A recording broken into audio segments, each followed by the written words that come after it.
他在转着。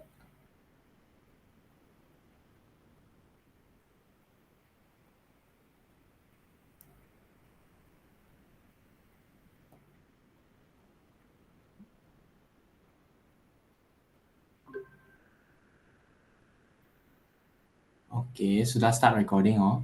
Start lah.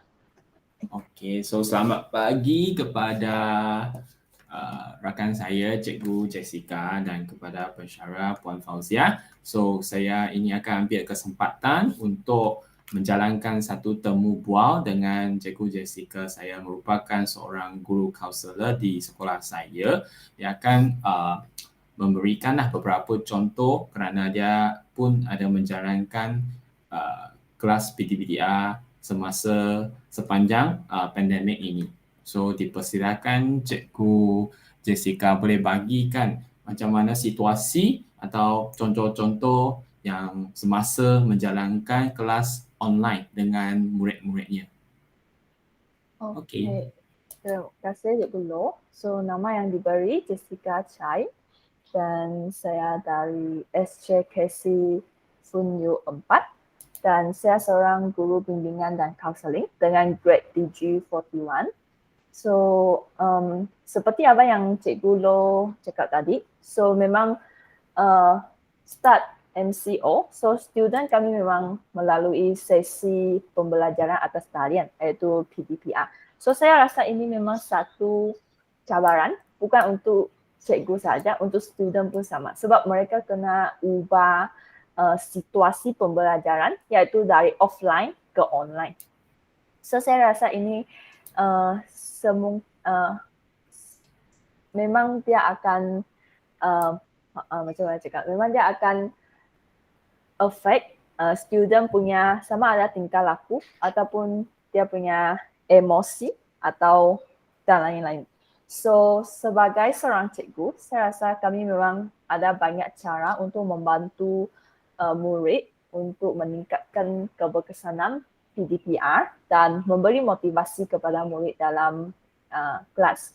So untuk saya, semasa saya menjalankan sesi PDPR, memang saya boleh nampak banyak student yang kurang bermotivasi. So sebab kat online, mungkin untuk cikgu kami pun first time kami menjalankan sesi PDPR. So memang tak banyak pengalaman. So student mungkin dia akan rasa boring sebab cikgu pada awalnya macam saya pun menggunakan cara one way communication. Iaitu saya akan sediakan semua bahan yang saya nak gunakan dan apabila saya show slide saya dan saya memang akan keep on talking, cakap untuk menyampaikan apa yang saya sudah sediakan.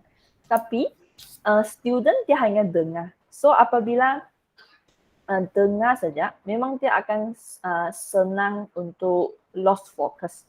Sebab kalau ikut teori pun ada katakan kan, sebab untuk student, kalau dia menggunakan pendengaran saja, then hanya mungkin 50% yang dia boleh terima. Tapi apabila dalam dengar dengan dia gunakan mata untuk melihat, dia mungkin 800 percentage bahan yang dia boleh terima.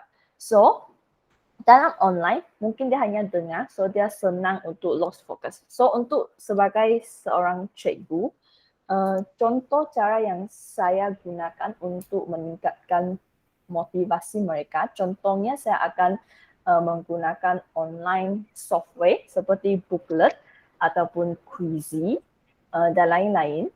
Sebab dia memang satu software yang gabungkan permainan dengan pembelajaran. So contohnya mungkin hari ini saya nak ajar bahasa Cina tentang 生字，生字叫什么马来文？ Kosakata. Ya, okay. So saya akan sediakan soalan-soalan tentang kosakata ni. So selepas saya mengajar semua perkataan yang mereka kena belajar, dan saya akan bagi mereka masa untuk mainkan booklet. Sebab booklet ni ialah satu permainan di mana dia ada banyak mod yang boleh digunakan. Contohnya mod like Candy Quest, iaitu mereka menjawab soalan dan mereka kumpulkan candy tu. Lepas tu dia boleh pergi curi candy kawan dia, ataupun kawan dia boleh ambil candy dia dan tengok siapa yang paling cepat untuk mencapai bilangan candy yang ditetapkan oleh cikgu.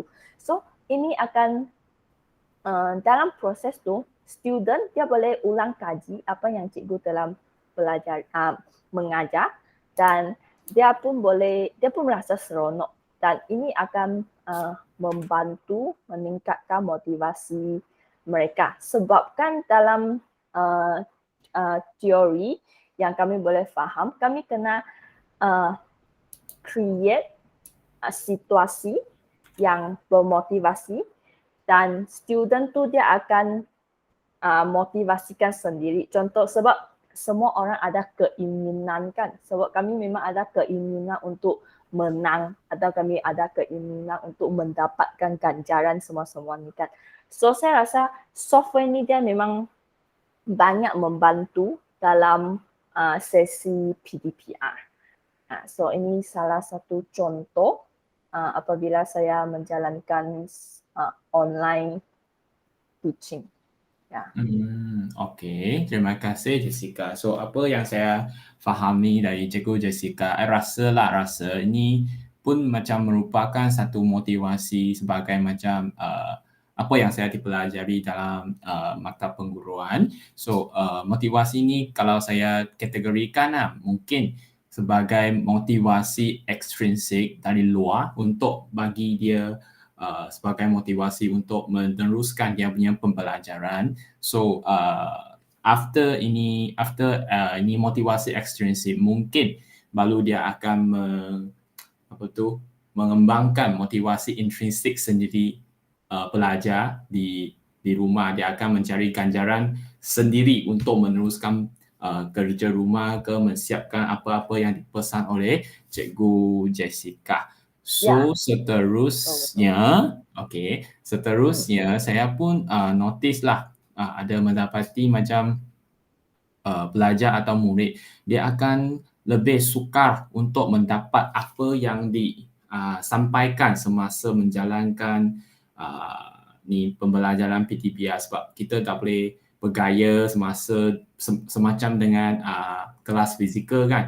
So apa-apa pendekatan atau apa-apa kaedah yang digunakan oleh Cikgu Jessica untuk menarik minat dan menambah daya ingatan semasa cikgu mensampaikan itu pengetahuan kepada murid-murid. Okey. Untuk saya akan mengeluarkan banyak masa dalam prepare, menyediakan bahan bantu mengajar saya. Contohnya sebab online kan, so memang kami banyak menggunakan Google Slide ataupun PPT. So dalam PowerPoint saya memang akan masukkan banyak animation supaya dia boleh gerak, ataupun selepas satu soalan, dan bila student tu dia jawab betul kan, dia mungkin dia akan keluarkan satu icon yang cakap, oh tahniah, oh sangat bagus, congratulations, 恭喜你很好, like macam ini, dan dia akan menarik minat student tu.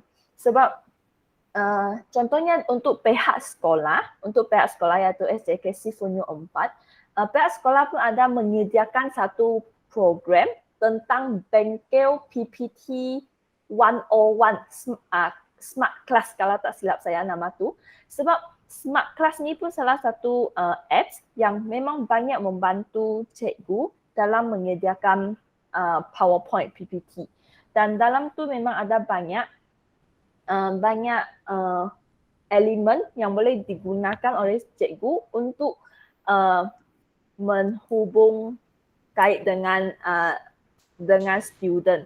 Okay, so saya rasa ini pun salah satu cara yang kami boleh meningkatkan minat. Sebab apabila student tu dia nampak ini memang seronok ataupun slide ni seronok, sebab kami orang dewasa, kami pun tak suka tengok semua yang hanya ada perkataan atau tulisan kan.